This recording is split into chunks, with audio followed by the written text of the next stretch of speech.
नमस्कार दोस्तों, आप सभी का एक बार फिर से स्वागत है इस चैनल पर। मैं दीपेश। आशा करता हूँ कि आप सभी बहुत अच्छे होंगे, स्वस्थ होंगे और आपकी तैयारी अच्छी चल रही होगी। दोस्तों, आज का टॉपिक है हमारा परिवार, जो ईवीएस से लिया है हमने। मैंने सोचा ईवीएस को भी थोड़ा सा साथ में डिस्कशन करते रहना चाहिए तो बेहतर होगा, क्योंकि काफ़ी सब्जेक्ट्स जो हैं जो हमने पहले डिस्कस कर रखे हैं, पर ईवीएस बिल्कुल अछूता था अभी तक। इसको शुरू करने के पहले एक ब्रेकिंग न्यूज़ है जो मैं आपको देना चाहूँगा। दोस्तों, भारत सरकार ने 50 से भी अधिक चाइनीज़ ऐप्स को भारत में बैन कर दिया है। इसमें टिकटॉक प्रमुख है और टिकटॉक लवर्स के लिए एक झटका हो सकता है ये। पर ये ब्रेकिंग न्यूज़ है, मैंने सोचा आपको बताना चाहिए। कुछ देर पहले ही मैंने न्यूज़ में देखा ये। और भारत और चाइना के जो संबंध हैं वो काफ़ी अच्छे नहीं चल रहे हैं इस समय।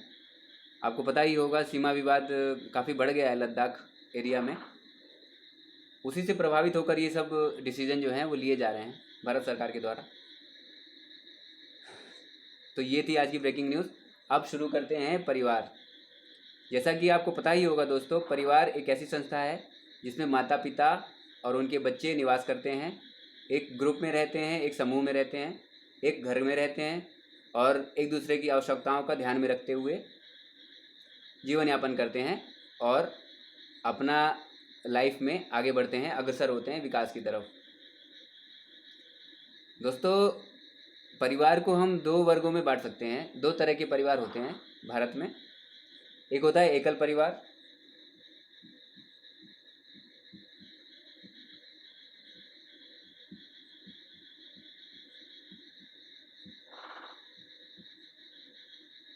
एकल परिवार ऐसा परिवार है दोस्तों जिसमें माता पिता और उनके बच्चे शामिल होते हैं, यानी सिर्फ माता पिता और सिर्फ उनके बच्चे।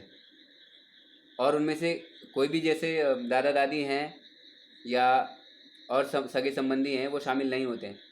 सिर्फ माता पिता और उनके बच्चे, पेरेंट्स और चिल्ड्रन।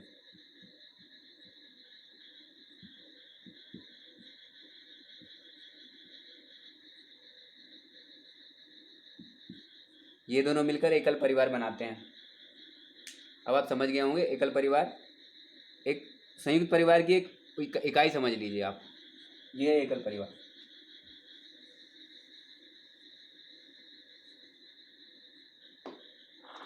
दूसरा है संयुक्त परिवार।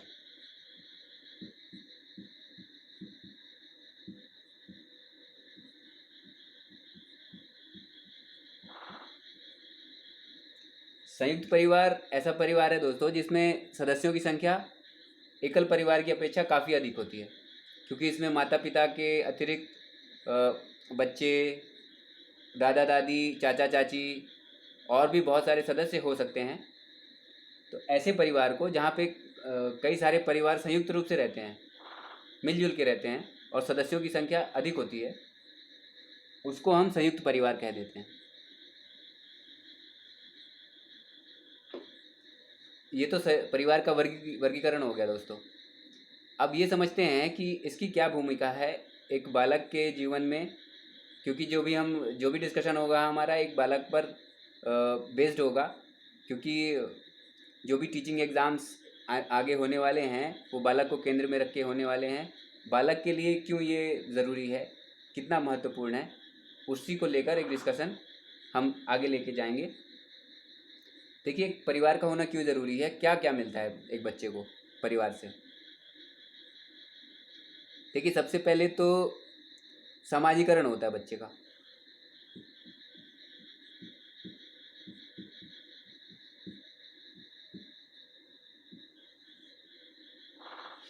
समाजीकरण ऐसे होता है दोस्तों कि उसको बहुत सारे रिलेशंस जो हैं वो समझ में आते हैं। माता पिता, भाई बहन, चाचा चाची, दादा दादी, इन सब के साथ वो रहता है। फिर उनके साथ वो बातचीत करता है, उनके साथ वो बहुत सारी चीज़ें सीखता है। तो इस तरह से उसका सामाजिक विकास होता है। सामाजिक जो प्रक्रियाएं होती हैं उनमें शामिल होने लगता है धीरे धीरे, और इस तरह से समाजीकरण उसका हो जाता है।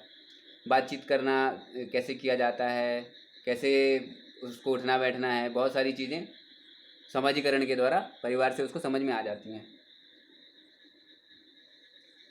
इसके अलावा कौन कौन सी उसको फ़ायदे होते हैं और क्या महत्व है, देखिए, पहला तो ये है कि वो सुरक्षा की भावना उसमें होती है, सुरक्षा, सम्मान, प्रेम। ये एक परिवार में ही संभव है दोस्तों कि आदमी परिवार में सुरक्षित महसूस करता है, परिवार में उसको उस परिवार के सदस्यों के द्वारा सहयोग की प्राप्ति होती है, सम्मान की प्राप्ति होती है और एक दूसरे की आवश्यकताओं का ध्यान रखा जाता है। परिवार में यदि कोई व्यक्ति बीमार पड़ जाता है तो उसको एक्स्ट्रा केयर की जाती है उसकी, और परिवार कुछ भी हो जाता है तो परिवार ही आदमी को बचाता है, उसकी सुरक्षा करता है। आज भी अगर आप देख लें तो कोरोना वायरस जो फैला हुआ है, दूर दूर से लोग अपने घरों की तरफ, अपने परिवारों की तरफ लौट रहे हैं, सिर्फ इसीलिए क्योंकि ऐसा समझते हैं लोग कि परिवार में रहेंगे तो सुरक्षित रहेंगे।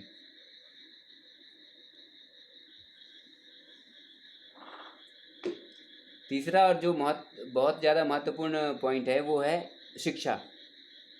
परिवार जो है प्रारंभिक शिक्षा जो है वो परिवार ही में पूरी होती है बालक की।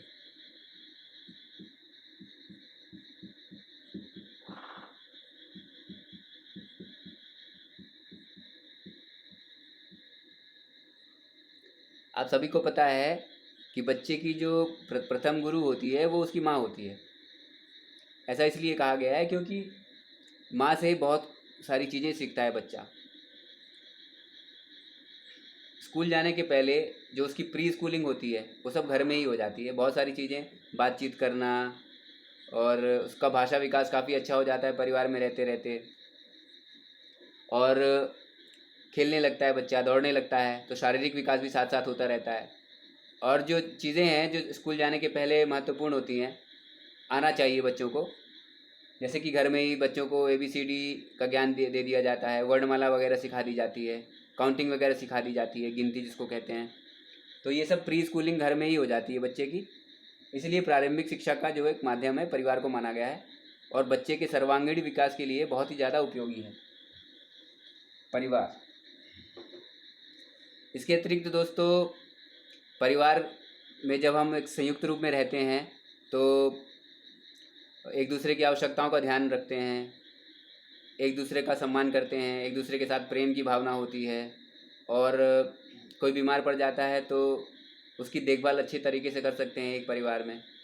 जो कि अगर अलग अलग रहे इंसान तो वैसा संभव नहीं हो पाता है, पर परिवार में एक दूसरे का ध्यान रखते हैं हम, और जीवन में एक दूसरे का सहयोग करते हैं, तो सहयोगात्मक भावना भी बढ़ती है परिवार में रहने से, और बहुत सारी चीज़ों का विकास होता है एक बच्चे में।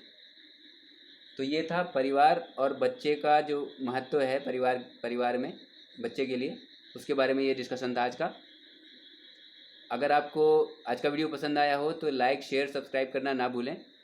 मिलेंगे आपसे अगले वीडियो में, तब तक के लिए धन्यवाद।